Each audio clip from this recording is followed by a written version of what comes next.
Okay, सो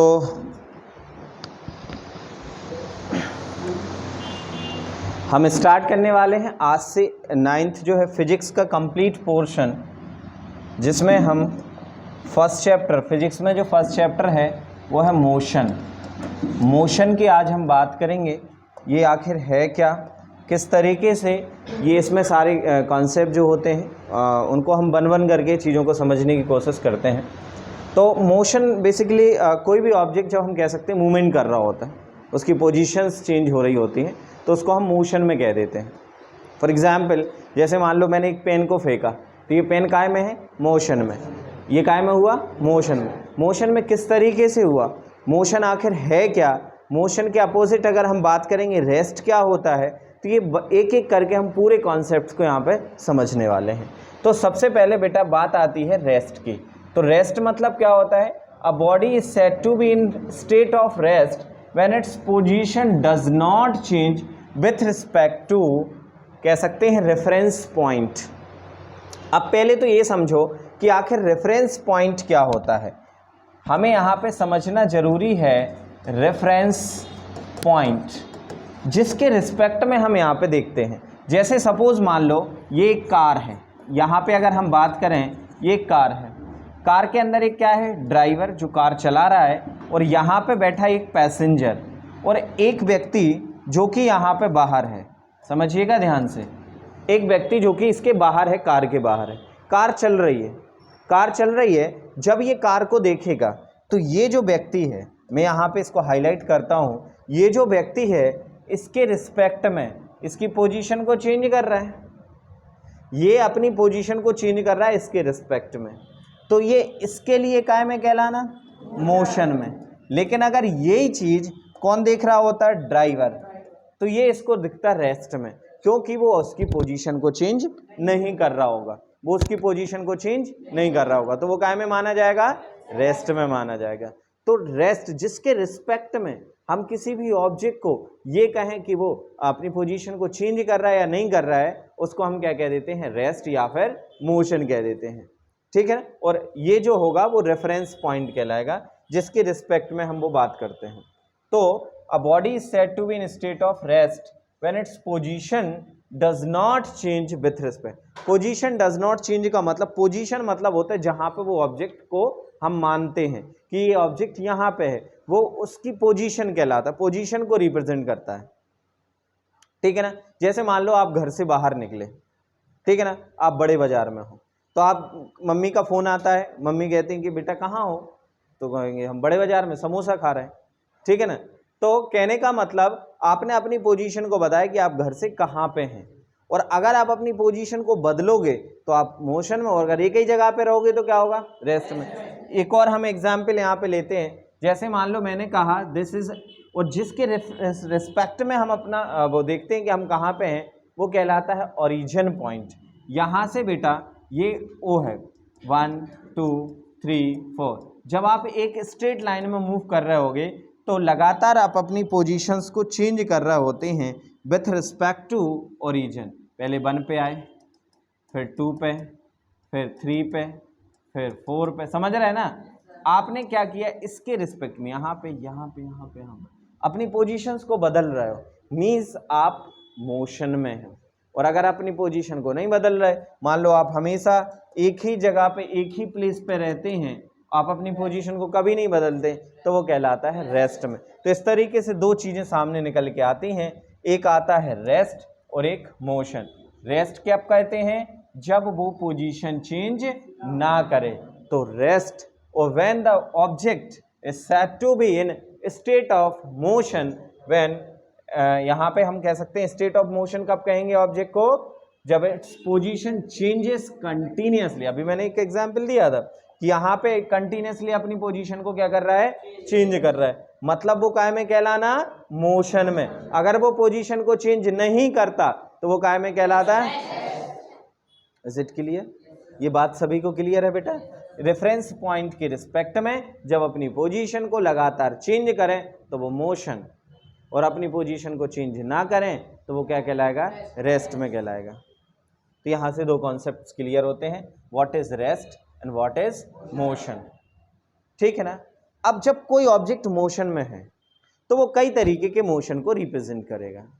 कई तरीके के मोशन को रिप्रेजेंट करेगा means the types of motion depending upon their path which object is going through. जिस पाथ पे वो जाएगा उसके बेसिस पे, उसके आधार पर हम कई सारे मोशन को कंसीडर करते हैं। पहला होता है सर्कुलेटरी मोशन। कौन सा मोशन? या फिर सर्कुलर मोशन। मैंने कहा कि भैया एक यहाँ पे सर्कुलर पाथ है, कोई व्यक्ति क्या कर रहा है, कोई व्यक्ति इस पाथ को फॉलो करते हुए जाते जा रहा है, समझ रहे हैं ना। जब कोई ऑब्जेक्ट किसी सरकमफेरेंस के अलोंग मूव करेगा, जब कोई ऑब्जेक्ट किसी सरकमफेरेंस के अलोंग क्या करेगा, अब ये मैं ऐसे नहीं है जा तो वो स्ट्रेट ही रहा, कहीं ऐसे ऐसे ऐसे, ऐसे जलेबी जैसे ऐसे नहीं जा रहा, वो क्या कर रहा है सीधा, वो बताने के समझाने के लिए। जैसे सबसे अच्छा एग्जाम्पल है कि जैसे अपन एक रस्सी से एक पत्थर को बांधे और ऐसे ऐसे से घुमाएं। मान लो ये कौन है, ये हैं अपने जी भाई साहब अग्रवाल जी, ठीक है जी। अग्रवाल जी इस रस्सी को ऐसे पत्थर बांध के इसको इस तरीके से क्या कर रहे हैं, घुमा रहे हैं। तो इसका मोशन कौन सा हो जाएगा? सर्कुलर मोशन, क्योंकि ऑब्जेक्ट किस पाथ को फॉलो कर रहा होगा? सर्कुलर ऑब्जेक्ट या सर्कुलर पाथ को अभी कर रहा होगा, तो इसके मोशन को हम क्या कह देंगे? सर्कुलर मोशन कह देंगे। अब जस्ट एक एग्जाम्पल मैं बता रहा हूं, जैसे मान लो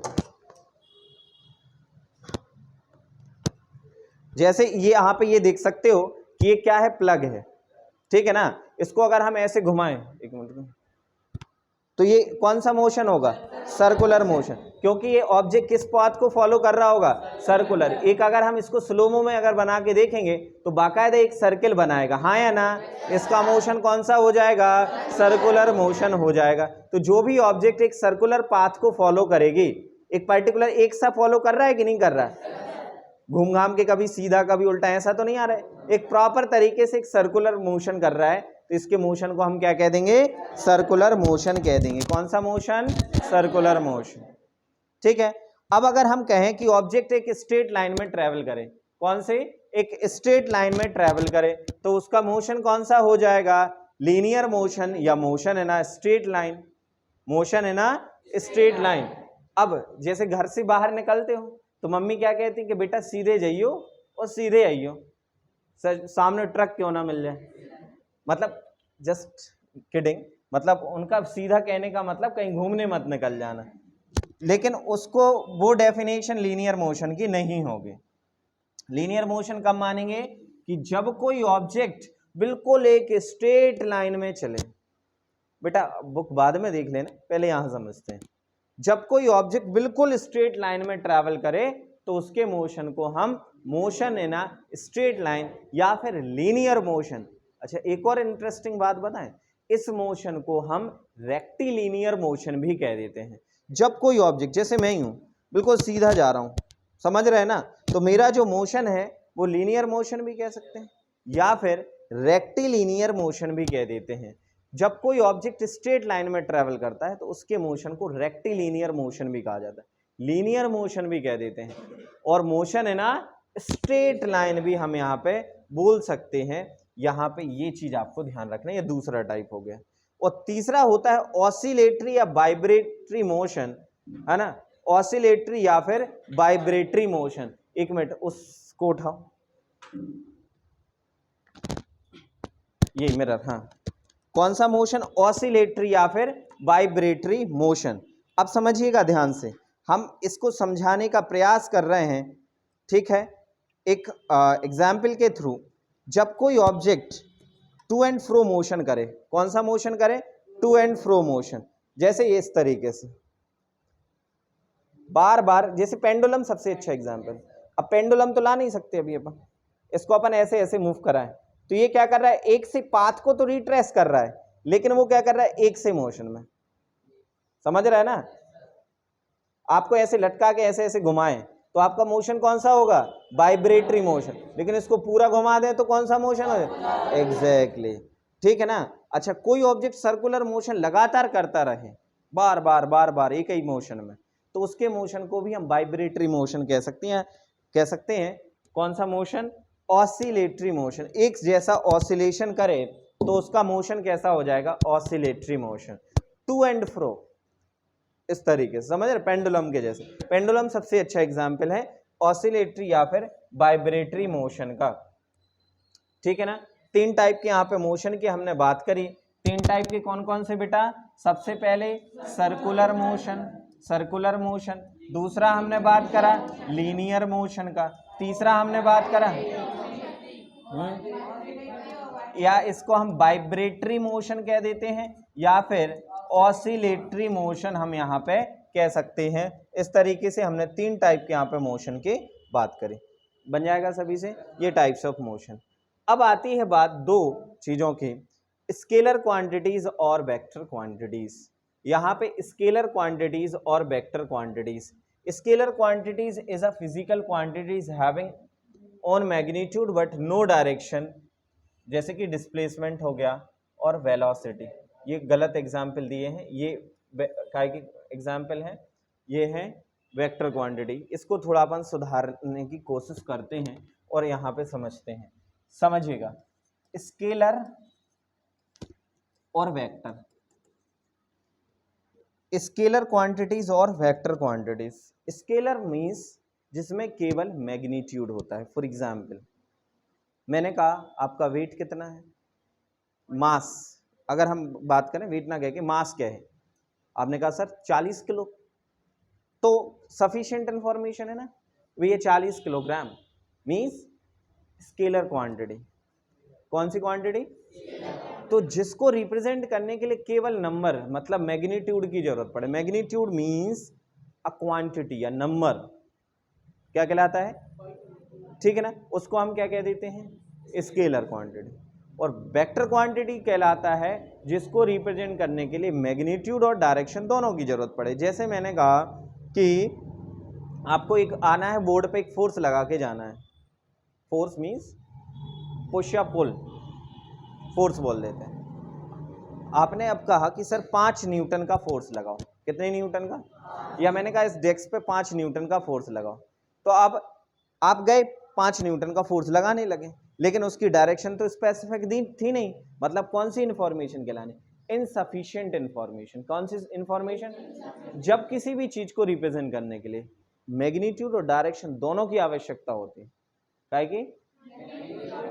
ऐसी क्वांटिटीज को हम वेक्टर क्वांटिटीज बोल देते हैं। क्या बोल देते हैं बेटा? वेक्टर क्वांटिटी बोल देते हैं।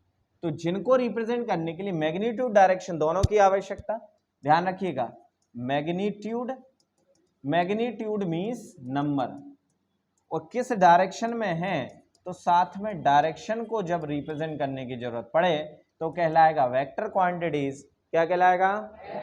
Vector quantities. और जिनको रिप्रेजेंट करने के लिए केवल और केवल मैग्नीट्यूड की जरूरत है, जिसको रिप्रेजेंट करने के लिए केवल मैग्नीट्यूड की जरूरत पड़े तो वो कहलाएगा स्केलर क्वांटिटी। तो समझ में आ गया?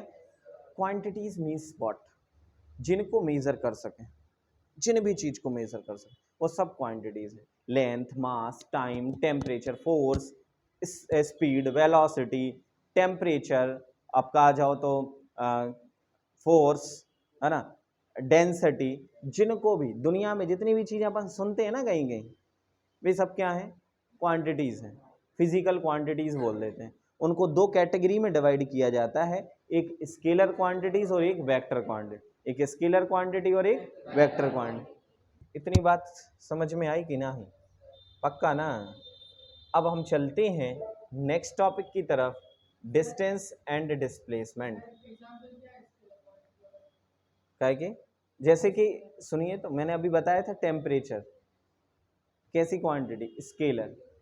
लेकिन अगर हमने कहा फोर्स, फोर्स को रिप्रेजेंट करने के लिए डायरेक्शन, कि फोर्स इस पर 5 न्यूटन नीचे लग रहा है कि ऊपर लग रहा है कि दाएं लग रहा है कि बाएं लग रहा है ना, तो कैसी क्वांटिटी हो जाएगी? समझ रहे हैं ना? तो जिनको रिप्रेजेंट करने के लिए डायरेक्शन, बहुत एग्जाम्पल अभी आगे धीरे धीरे करके हम बताएंगे। तो अब हम बात कर रहे हैं यहाँ पे बेटा क्या है कि यहाँ से डिस्टेंस एंड डिस्प्लेसमेंट।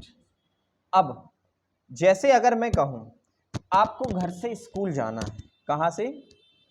ये आपका घर है, ठीक है ना, और ये आपकी है स्कूल, स्कूल की बिल्डिंग, ठीक है ना, ये स्कूल की बिल्डिंग है, ये आपका बकायदा छोटा सा घर है। ठीक है। अब जब आप सीधे सीधे गए, बिल्कुल सीधे, तो डिस्टेंस और डिस्प्लेसमेंट सेम, समझिएगा, डिस्टेंस एंड डिस्प्लेसमेंट। लेकिन अब अपन ऐसे तो जाते नहीं है, अपन जाएंगे बढ़िया काय में, ग्रुप में। तो इधर से इसके घर दोस्त, पहले दोस्त, दूसरे दोस्त को उठाया, तीसरे दोस्त को, चौथे दोस्त को, पांचवें दोस्त को, छठवें दोस्त को, सातवें दोस्त को, आठवें दोस्त को, फिर जाके स्कूल। समझ रहे ना? तो डिस्टेंस क्या हो गया? Total path. Total path covered by a body या by a object is called distance. और डिस्प्लेसमेंट इज व्हाट? तो जो पीली लाइन है ये है डिस्प्लेसमेंट। क्या हुआ? और डिस्टेंस मतलब जितना आपने पाथ कवर किया है उसको हम क्या कह देते हैं? डिस्टेंस। तो the distance is a shortest path between initial and final. Initial आपका घर था, फाइनल आपकी स्कूल थी, आप ऐसे ऐसे ऐसे ऐसे घूमे तो वो क्या हो गया? और जो शॉर्टेस्ट पाथ था उसको क्या कह देंगे? तो यहां से अगर हम बात करें तो दिस इज द डिस्प्लेसमेंट। क्या हो जाएगा? डिस्प्लेसमेंट। और जो टोटल पाथ है इसको हम क्या कह देंगे? डिस्टेंस कह देंगे। क्या कह देंगे? डिस्टेंस। तो द एक्चुअल पाथ और length travel by object during its journey from its initial position to its final position is called distance. और अगर हम वही बात करते काय के डिस्प्लेसमेंट की, तो डिस्प्लेसमेंट क्या हो जाता? The shortest path between initial and final position. ठीक है, बात समझ में आए बात ये? तो इस तरीके से हम कह सकते हैं कि डिस्टेंस क्या होता है और डिस्प्लेसमेंट क्या होता है। अब हम कुछ बातें समझने की कोशिश करते हैं।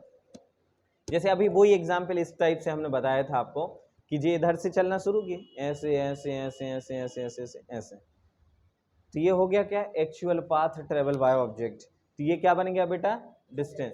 और ये बिल्कुल हो गया shortest path between the initial and final position, this is the displacement.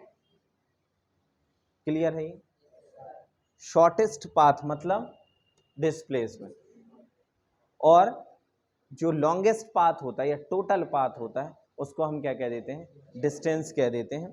ठीक है। और जो डिस्टेंस है बेटा वो कहीं पे भी, कोई उसमें डायरेक्शन फिक्स नहीं होती, कहीं से भी आप ऐसे ऐसे ऐसे जा रहे टोटल। लेकिन डिस्प्लेसमेंट फिक्स है, इनिशियल पोजीशन और फाइनल पोजीशन फिक्स है कि नहीं है? जैसे हमने घर से स्कूल जाना है, डायरेक्शन तो फिक्स। अब ऐसा तो है नहीं कि भैया स्कूल कहीं पे भी है, अपन को पता है कि स्कूल नॉर्थ डायरेक्शन में है, मतलब अपन को एक पर्टिकुलर डायरेक्शन में ट्रैवल करना है। तो डिस्प्लेसमेंट में डायरेक्शन हो गई कि नहीं हो गई? लेकिन डिस्टेंस, हमने कहा घर से स्कूल जाओ, कहीं से भी आप घूम घाम के गए तो क्या कोई पर्टिकुलर डिस्टेंस फॉलो करी? नो। तो distance is a scalar quantity. Distance कैसी क्वांटिटी हो जाएगी बेटा? स्केलर क्वांटिटी हो जाएगी। और अगर हम वही बात करें काय के डिस्प्लेसमेंट की, तो डिस्प्लेसमेंट कैसी क्वांटिटी? Vector quantity. डिस्प्लेसमेंट कैसी क्वांटिटी? क्योंकि उसकी डायरेक्शन क्या होती है? फिक्स्ड होती है कि इस डायरेक्शन में ट्रेवल करना है। ठीक है, बात क्लियर है ये सभी को? तो यहाँ पे कुछ बातें समझिएगा। ये हमने यहाँ पे डेफिनेशन पढ़ी कि एक्चुअल पाथ और length travel by object during its journey from its initial position to its final is called distance. क्या कह देंगे इसको? Distance is a scalar quantity which require only magnitude but no direction. ठीक है ना? जैसे हमने कहा Ramesh travels 65 kilometre, Ramesh 65 kilometre चलता है। हमें कहीं भी बताने की 65 कहीं भी हो सकता है, तो उसकी डिस्टेंस हो गई। लेकिन मैंने कहा रमेश 65 किलोमीटर अपने घर से स्कूल जाता है, तो वो बन गया डिस्प्लेसमेंट। नहीं समझे? मैंने कहा भैया रमेश 65 किलोमीटर चला, दैट इज डिस्टेंस। लेकिन रमेश 65 किलोमीटर घर से स्कूल गया क्योंकि उसकी डायरेक्शन फिक्स थी, उसकी फाइनल पोजीशन फिक्स थी। जब इनिशियल और फाइनल पोजीशन की बात करते हैं तो वो बन जाता है डिस्प्लेसमेंट। तो समझ रहे हैं ना? Distance is meter by odometer है ना, व्हीकल मीटर में उसने ऑडोमीटर 65। लेकिन displacement is a vector quantity requiring both magnitude and direction for its, जैसे एग्जाम्पल यहाँ पे हो गया कि Ramesh travel 65 kilometre south west from clock tower. Clock tower मतलब घर से साउथ वेस्ट डायरेक्शन में, मतलब एक डायरेक्शन दे दी, तो दिस इज द डिस्प्लेसमेंट। ठीक है ना, हम कोई भी लोकेशन दे सकते हैं कि इधर से पर्टिकुलर इधर तक की डिस्टेंस को, तो ऐसे करके हम यहाँ पे डिस्टेंस और डिस्प्लेसमेंट को बताएंगे। ऐसा कोई जिसको कंफ्यूजन हो? पक्का? हवा में लट तो नहीं घुमा रहे, मतलब ऐसे ही तो नहीं बोल रहा? अरे हाँ या ना? yes, समझ में आया? Displacement can be zero which is initial and final position is are same. जैसे मैं यहाँ से चलना शुरू किया, मैं घूम घाम के वापस से अपनी उसी जगह पे पहुँच गया, घूम घाम के मैं वापस अपनी उसी पोजीशन पे पहुँच गया, तो बताइए डिस्टेंस कितना होगा और डिस्प्लेसमेंट कितना होगा? डिस्प्लेसमेंट जीरो और डिस्टेंस कितना? मान लो 5 मीटर चले और 5 मीटर वापस है 10 मीटर। समझ में आ गई बात? अब कई बार क्या होता है, तो कहने का सवाल यहाँ पे ये है कि डिस्टेंस कभी भी जीरो नहीं होगी, डिस्टेंस कभी भी जीरो, लेकिन डिस्प्लेसमेंट जीरो हो सकता है जब इनिशियल और फाइनल पोजीशन सेम हो। जैसे मैं एक चक्कर लगा के ऐसा ऐसा घूम के वापस से वहीं पे आ गया, क्या होगा? डिस्प्लेसमेंट जीरो और डिस्टेंस पूरी चक्कर सरकमफेरेंस 10 मीटर नहीं, एक पूरा सरकमफेरेंस जो भी हो। जैसे अभी एक मान लो ये कौन घूम रहे हैं यहाँ पे? कार्तिक कुमार चक्कर लगा रहे हैं यहाँ पे, ठीक है, ये ऐसे ऐसे। अब जब इसने पूरा चक्कर लगाया तो डिस्टेंस कितना हो गया? 2 पाई आर। डिस्टेंस कितना हो गया? लेकिन डिस्प्लेसमेंट कितना होगा? जीरो। तो जब भी ऑब्जेक्ट सर्कुलर मोशन में होगा और इनिशियल और फाइनल पोजीशन सेम होगी तो उस समय डिस्टेंस होगा उसका 2 पाई आर और डिस्प्लेसमेंट कितना हो जाएगा? जीरो। कई बार ऑब्जेक्टिव में क्वेश्चन बन जाता है कि when any object travels circular motion, तो in one revolution what is the value of its displacement? Zero. What is value of its distance? Clear है ना? तो ये आपको ध्यान रखना है। अब हम चलते हैं इसके डिफरेंस की तरफ। डिस्टेंस एंड डिस्प्लेसमेंट में डिफरेंस क्या होगा बताओ? सबसे पहला तो सभी को क्लियर है कि the actual path travel by an object is called distance. Displacement क्या होता है? Shortest length between initial and final position of an object. Distance is a, displacement is a, it means positive cantt B negative, मतलब ये हमेशा कैसा होगा? Positive, कभी भी जीरो नहीं होगा। और दूसरा डिस्प्लेसमेंट क्या होगा? इट इज पॉजिटिव, नेगेटिव और जीरो। पॉजिटिव, नेगेटिव और जीरो हो सकता है। बिल्कुल सही, आपने सही क्वेश्चन पूछा कि सर नेगेटिव कैसे? कभी गूगल मैप यूज करे हो? केवल उसी हिसाब से थोड़ा सा अपन उससे लिंक करके चीज़ों को समझने की कोशिश करते हैं। नेगेटिव कैसे? जैसे मैंने कहा ये इनिशियल पोजीशन है, ये क्या है? फाइनल पोजीशन, ठीक है ना? यहाँ से यहाँ तक की डिस्टेंस 5 है, लेकिन आपने ट्रेवल किया अपोजिट डायरेक्शन में। ट्रेवल कैसे किया? अपोजिट डायरेक्शन में 5 मीटर। तो मतलब आपने अपोजिट डायरेक्शन में जब ट्रेवल करे, डायरेक्शन तो दी गई थी कि भैया इस डायरेक्शन में जाओ, लेकिन आप चले गए जस्ट उसकी अपोजिट डायरेक्शन, तो डिस्प्लेसमेंट होगा तो, लेकिन कैसा? Negative displacement. कैसा हो जाएगा? जब हम दूसरी डायरेक्शन में चले जाएंगे तो डिस्टेंस जो होगा, मतलब डिस्प्लेसमेंट जो होगा वो नेगेटिव हो जाएगा।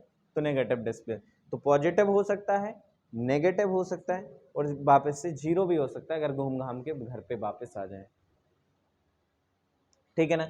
तो इस तरीके से हम डिस्टेंस और डिस्प्लेसमेंट को बता पाएंगे। और next, distances can be equal और डिस्प्लेसमेंट इन लीनियर पाथ। जब कोई लीनियर, मान लो हमने यहाँ से यहाँ तक चला, तो डिस्टेंस और डिस्प्लेसमेंट कैसा हो गया? इक्वल हो गया। लेकिन केवल कब? जब लीनियर पाथ एक स्ट्रेट लाइन में ट्रैवल करेंगे। कहाँ पे ट्रैवल करेंगे? और लेकिन ये जब डिस्प्लेसमेंट कैन बी इक्वल और displacement lesser than the distance, मतलब या तो वो इक्वल होगा या इससे कम होगा, ये इसके बराबर होगा जब भी लीनियर मोशन में होगा। तो कितने लोग डिस्टेंस और डिस्प्लेसमेंट में डिफरेंस बता पाएंगे? पक्का? आपसे नहीं बनेगी। हाँ बताओ कहाँ प्रॉब्लम। थर्ड पॉइंट में बता दे रहा हूँ, मैंने अभी जस्ट बेटा बोला आपसे कि आपको कहाँ से कहाँ जाना है, ए पॉइंट से बी पॉइंट पे जाना है 5 मीटर, लेकिन कुछ गड़बड़ हो गया, आप चले गए उसके जस्ट अपोजिट डायरेक्शन में, तो वो हो गया -5। ये एग्जाम्पल समझाने का केवल मतलब था कि डिस्प्लेसमेंट नेगेटिव हो सकता है, और पॉजिटिव तो होगा ही होगा, नेगेटिव भी हो सकता है और जीरो भी हो सकता है। जीरो कब हो सकता है? जब घूम के आप यहाँ गए और वापस से वापस आ गए, तो मतलब यहाँ पे क्या हुआ, डिस्प्लेसमेंट जीरो भी हो सकता है, तो पॉजिटिव भी हो सकता है, नेगेटिव भी हो सकता है और जीरो। दैट्स ऑल, इतना सा तो बात है। और ये केवल हमेशा या तो पॉजिटिव होगा या फिर मतलब कभी भी जीरो नहीं हो सकता। या तो आप चलोगे ही नहीं, चलोगे तो पॉजिटिव, कहीं भी इधर चले जाओगे, इधर चले जाओगे, ऊपर उछकोगे, नीचे, कहीं पे भी क्या होगा, पॉजिटिव ही होना है, नेगेटिव भी नहीं हो सकता है, जीरो। डिस्टेंस के केस में जब आपको डायरेक्शन नहीं दी जाएगी। अब हम कुछ न्यूमेरिकल्स करते हैं। पहला है कि a body travels in a semi circular path of radius 10 metre, है ना, starting from its motion from point A to point B, calculate distance and displacement. एक object semi circular path travel करता है, कौन सा? सेमी सर्कुलर मतलब होता है आधा सर्कल। सेमी सर्कुलर मतलब क्या होगा बेटा? आधा सर्कल। तो अगर हम कहें कि कोई एक ऑब्जेक्ट आधा सर्कुलर मोशन यहाँ पे कवर करता है ए पॉइंट से बी पॉइंट पे, this is A and this is B, ऐसा, जबकि इसकी जो रेडियस है ये सेंटर होगा। रेडियस कितना दिया गया है? 10 मीटर। रेडियस कितना दिया गया है? 10 मीटर। तो कैलकुलेट करना है डिस्टेंस एंड डिस्प्लेसमेंट। क्या कैलकुलेट करना है? Distance and displacement. तो अगर ये 10 है तो ये भी तो 10 होगा ना। तो ए और बी का जो लॉन्गेस्ट पाथ है दैट इज डिस्टेंस, हाँ या ना? तो अगर हम यहाँ पे डिस्टेंस की बात करें तो टोटल पाथ मतलब टोटल सर्कल होता है 2 पाई आर, तो हाफ ऑफ 2 पाई आर हो जाएगा कि नहीं हो जाएगा? हाफ ऑफ 2 पाई आर होगा कि नहीं? अब जिनको 2 पाई आर नहीं पता क्या होता है मैं बता दूं उनको, सरकमफेरेंस, जो चक्कर लगाते हैं ना सर्किल के अलोंग, जो चक्कर लगाते हैं सर्किल के अलोंग, उस टोटल पाथ को हम उसका क्या बोल देते हैं? Circumference, that is 2 pi r. Circumference होता है 2 पाई आर।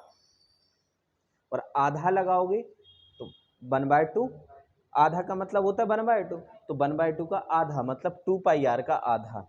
ये बात समझ में आई क्या?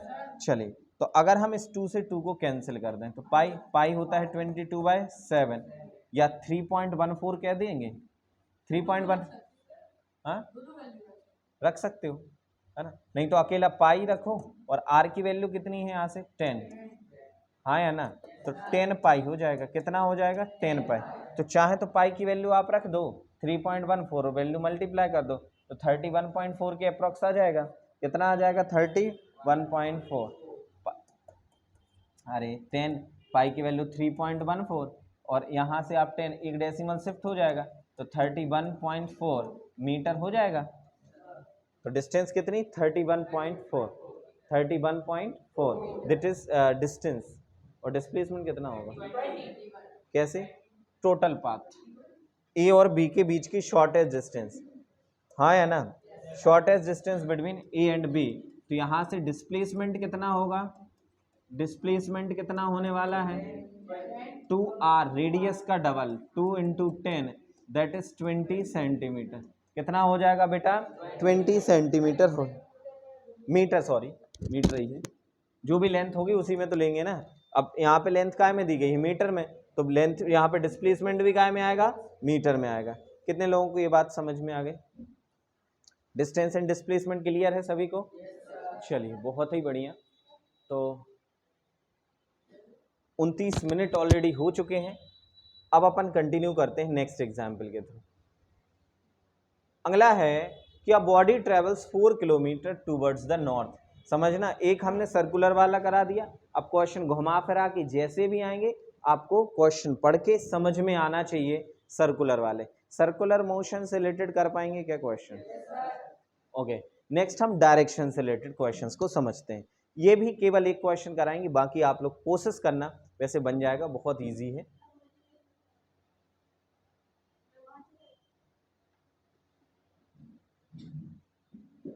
A body travels 4 kilometer towards north, then he turns his straight and travel another 4 kilometer coming to the rest. Calculate total distance travel and total distance. A body travels 4 kilometers north, 4 kilometre north. तो पहले तो हम direction बता देते हैं आपको। ये हमेशा कभी भी डायरेक्शन से रिलेटेड क्वेश्चन आए तो आपको ये चीज याद रखना है, नॉर्थ, साउथ, ईस्ट, वेस्ट। अपने बॉडी से आप यहाँ पे ऐसे ऐसे खड़े हो जाओ, ऊपर सिर मतलब नॉर्थ, पैर मतलब साउथ, ये उल्टा चलेगा ना, ऐसे ऐसे खड़े हो गए। तो ये राइट वाला क्या होता है, ये कैसा होता है, वेस्ट। तो यहां से आप देखेंगे ये ऐसे खड़े हो, ऐसे ऐसे चेहरा करके, east west north south, east west north south बनेगा ना। कभी भी बनाने मतलब अब ऐसा एक प्लस साइन बना दो, नॉर्थ साउथ ईस्ट वेस्ट। अब क्वेश्चन में क्या बोला जा रहा है कि भैया एक व्यक्ति जो है या एक बॉडी है वो 4 किलोमीटर नॉर्थ चलती है। कितनी? 4 किलोमीटर। तो कहीं पे भी इनिशियल पोजीशन ले लो। हमने कहा यहाँ से चलना शुरू किया उसने, 4 किलोमीटर कहाँ? नॉर्थ। फिर he turns to his right. तो इधर से जब जाएंगे तो राइट ऐसा होगा, हाँ या ना? डायरेक्शन नहीं बोला, केवल उसने बोला राइट। तो राइट कितना किलोमीटर? राइट कितना चला? Another 4 kilometre. ये 4 किलोमीटर चला राइट। तो वो कहीं पहुंच गया सी पॉइंट पे।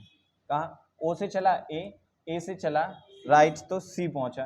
तो आपको कैलकुलेट करना है टोटल डिस्टेंस और टोटल डिस्प्लेसमेंट, ठीक? टोटल डिस्टेंस और टोटल डिस्प्लेसमेंट। तो डिस्टेंस होता है टोटल पाथ, हाँ या ना? अगर हम डिस्टेंस की बात करें तो टोटल पाथ या total path travel by body, तो 4 पहले फिर 4 मतलब 8 किलोमीटर। तो डिस्टेंस कितना हो गया? 8 किलोमीटर, ठीक है ना? और डिस्प्लेसमेंट जो होगा वो होता है shortest distance between initial and final. तो आप देख रहे हैं कि ये राइट एंगल बना रहा है कि नहीं? तो यहां से डिस्प्लेसमेंट के लिए क्या करोगे? बाय पाइथागोरस थ्योरम, हाँ या ना? जानते हो पाइथागोरस थ्योरम क्या होता है? हाँ, तो पाइथागोरस थ्योरम कहता है हाइपोटेनियस का स्क्वायर, क्या का? हाइपोटेनियस का square is equal to perpendicular square plus base का स्क्वायर। तो H square is equal to P square plus B square. Perpendicular क्या है बेटा? 4 का स्क्वायर, बेस क्या है? 4 का स्क्वायर 16, ये कितना होगा? 32, एच स्क्वायर रूट 32 हो जाएगा। एच इज इक्वल टू कितना होगा? रूट 32 हो जाएगा। और इसको लिख सकते हैं 4 इंटू 8 मतलब 2 रूट 8, या 16 इंटू 2, हाँ या ना? 16 इंटू 2 मतलब 4 रूट 2 मीटर, मीटर नहीं किलोमीटर। ये बात समझ में आया 4 रूट 2 कैसे आया? कोई देख, ये बात तो 32 तक तो सभी को क्लियर। अब 32 को हमें जा बताओ, 16 इंटू 2 नहीं लिख सकते क्या? 16 दूनी 32, और 16 का रूट कितना होता है? 16 का रूट कितना होता है? 4। तो 16 का रूट जब 4 लेंगे तो ये बाहर आ जाएगा, आएगा कि नहीं आएगा? और रूट 2 का यहाँ पर रूट 2 हो जाएगा, तो 4 रूट 2 हो जाएगा अपना। कितना हो जाएगा? 4 रूट 2। ये हो गया डिस्प्लेसमेंट। डिस्टेंस हुआ 32, सॉरी 8, कहाँ गया? ये ऊपर 8, और डिस्प्लेसमेंट हुआ 4 रूट 2। तो कभी भी डायरेक्शन से रिलेटेड क्वेश्चंस आएंगे, कर पाएंगे क्या आप लोग? आपको कुछ नहीं करना, डायग्राम से यहाँ पे बनाना है और इस तरीके से आपको आंसर देना है, तो आप डिस्टेंस और डिस्प्लेसमेंट से रिलेटेड क्वेश्चन कर पाएंगे। क्या बेटा? 32, अब वो आप लोगों ने वो लॉन्ग डिवीजन मेथड पढ़ी है रूट फाइंड करने के, उससे आया है लॉन्ग डिवीजन। ठीक है ना? बंद हो गए क्या ये? हाँ चल तो रहा है, क्या दिक्कत हो गई इसमें?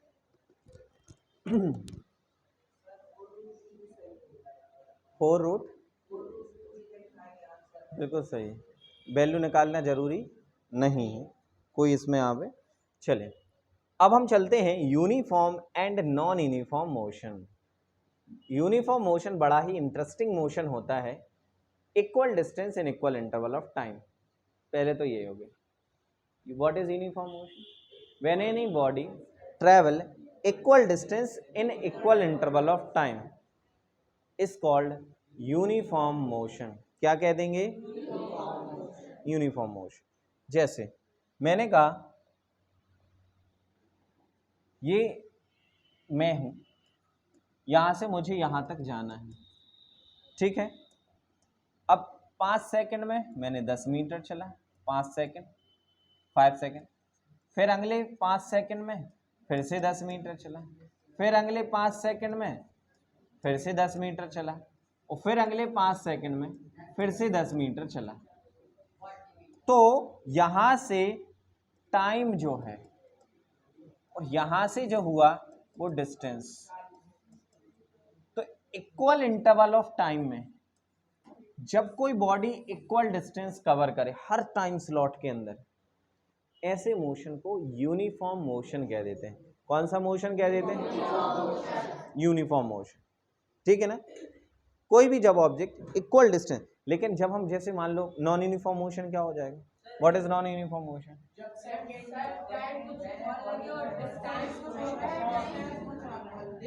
सुनो, नहीं गलत कह रहा हूं। In equal interval of time मतलब हर 5 सेकंड की स्लॉट में कभी डिस्टेंस कवर करते हैं हम 10 मीटर, कभी 15 मीटर, तो कभी 5 मीटर, और तो कभी 25 मीटर। सुनो, तो टाइम इंटरवल सेम लेकिन डिस्टेंस कैसी है? अलग अलग है। तो डेफिनेशन कहती है नॉन यूनिफॉर्म। देखो बेटा, अगर चीज़ों को बहुत ध्यान से समझोगे तो तुरंत की तुरंत डेफिनेशन तक याद हो जाएंगी, आपको रटने की भी आवश्यकता नहीं पड़ेगी। समझ में आना अलग चीज़ है और समझ के आप लिख पाएँ वो अलग चीज़ है। तो कोशिश करिएगा, ये एग्जाम्पल जो चीज़ें दे रहे हैं ना, यही सब कुछ है। अब यहाँ पे मैं 2 डेफिनेशन सामने बता सकता हूँ आपको तुरंत कि when any object cover equal distance in equal interval of time, जब कोई ऑब्जेक्ट एक जैसी डिस्टेंस कवर करे सेम टाइम के अंदर, क्या हो जाएगा? कौन सा मोशन? Uniform motion. कौन सा मोशन? Uniform motion. लेकिन मैं कहूं कि when an object covers unequal distance, unequal मतलब कि अलग अलग distance in equal interval of time, then the motion of the body is called non-uniform motion. कौन सा मोशन? तो कोई भी बॉडी 2 तरीके के मोशन कर सकती है, एक तो यूनिफॉर्म मोशन और एक नॉन यूनिफॉर्म मोशन। टाइम, लेकिन हर बार वो उतने ही टाइम में उतनी डिस्टेंस कवर करें। अब टाइम आपने 10 कर दिया तो 10 में 10 सेकंड में जितनी बॉडी ट्रेवल कर रही है तो अगले 10 में भी उतना ही ट्रेवल करना चाहिए। अब ऐसा तो है नहीं कि तुमने 10 में करा दिया 20 मीटर और कहना सर 5 में अलग, ऐसा नहीं। टाइम स्लॉट, टाइम के रिफ्रेक्स में जब हम टाइम के रिस्पेक्ट में किसी चीज़ को देखते हैं तो टाइम स्लॉट तो सेम होना चाहिए ना, ठीक है ना? तो ये बात आपको ध्यान रखना है। ये हो गया डिस्टेंस, ये हो गया लेंथ या सेकंड। तो ये कैसा कर रहा है? Equal distance in equal interval of time. तो ये जो होगा ये लीनियर मोशन हो जाएगा, एक अलोंग ए स्ट्रेट लाइन। ठीक है बात? हाँ या ना? तो ये आपको ध्यान रखना है। ये नॉन यूनिफॉर्म होता है कब, मतलब in this type of motion a body which travels unequal distance and unequal interval of time. तो अभी डिस्टेंस और टाइम सेम था, सेम चल रहा था, लेकिन अब क्या था कि टाइम की वैल्यू तो सेम है लेकिन डिस्टेंस कभी कम कभी ज़्यादा, कभी कम कभी ज़्यादा। तो ऐसा एक कर्व पाथ बन जाएगा। कैसा बन जाएगा? ये कर्व पाथ यहाँ पे बन जाएगा। Continuous increase in slope indicates accelerated motion. अब मैं अभी बताऊंगा आपको 2 तरीके के मोशन होते हैं, एक होता है एक्सेलरेटेड मोशन और एक होता है डी एक्सेलरेटेड मोशन। वो आगे हम चर्चा करेंगे। तो यहाँ से, क्योंकि नॉन यूनिफॉर्म मोशन भी दो टाइप के होते हैं, एक एक्सेलरेटेड और एक डीएक्सेलरेटेड। अब एक्सेलरेटेड में क्या होगा, जब उसका मोशन बढ़े, जैसे गाड़ी चलाए हो कभी, गाड़ी कैसे चलाते हैं, पहले सुनिए, सुनो तो, हमने कहा गाड़ी हमने चलाई, पहले धीरे धीरे धीरे धीरे, फिर तेज होती एकदम, फिर एकदम हन, समझ रहे, चाहे भली वापस आ पाए चाहे ना, लेकिन चलाएंगे पूरी फुल स्पीड से। बरसात में स्लो चलाना चाहिए गाड़ी, पता है, ठीक है, नहीं तो पता चली घर से गए थे सुरक्षित, वापस असुरक्षित। चले, तो ऐसा नहीं होगा, क्योंकि पहली चीज़ तो आप लोग गाड़ी चलाने का भी अधिकार नहीं है, क्योंकि आप लोग 18 साल से कम के, ठीक है, हाइट से कछु नहीं होता सर, है ना। तो क्योंकि कानून अधिकार है, कानून के पास, आपको तो वो कुछ नहीं कहेंगे, पेरेंट्स को जो है पनिशमेंट हो सकती है, ठीक है ना। तो गाड़ी ना चलाएं, साइकिल चलाएं, साइकिल से सेहत भी बनती है और सुरक्षित भी रहते हैं।